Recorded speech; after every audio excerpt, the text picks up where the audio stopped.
கல்வியின் மூலமாக நாம் எந்த பாதையிலே செல்ல வேண்டும், எந்த பாதையிலே செல்லக்கூடாது என்கிற ஒரு தெளிவை இந்த கல்வி அறிவு நமக்கு தருகிறது. விவேகத்தை வருகிறது. அந்த விவேகத்தின் மூலமாகத்தான் ஆனந்தம் என்பது கிடைக்கிறது. அந்த தெளிவை கொடுப்பதற்கு அந்தந்த நேரத்திற்கு தேவையான படிப்பையும் எப்பொழுதும் நாம் தெரிந்து கொள்ள வேண்டிய கல்வி தர்மம் என்கிற கல்வியை எப்பொழுதும் நாம் தெரிந்து கொள்ள வேண்டும். வாழ்நாளிலே முழுவதும் அதை பின்பற்ற வேண்டும்.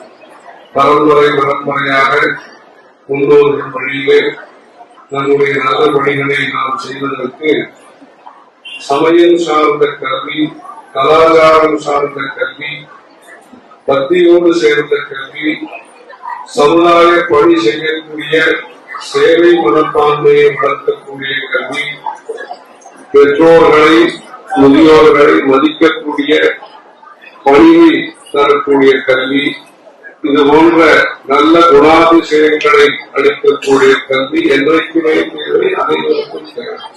அதோடு சேர்ந்து அந்தந்த காலகட்டத்திற்கு வேலை வாய்ப்பிற்கு எது உதவியாக இருக்குமோ, வியாபார அபிவிருத்திக்கு எது உதவியாக இருக்குமோ, பொருளாதார வளர்ச்சிக்கு எது உதவிகரமாக இருக்குமோ, உலக நாடுகளோடு நாம் சேர்ந்து பணி செய்வதற்கு எந்த தொழில்நுட்பம் டெக்னாலஜி உதவிகரமாக இருக்குமோ அது போன்ற கல்விகளை நாம் புதிய கல்விகளையும் கற்றுத் தேர வேண்டும்.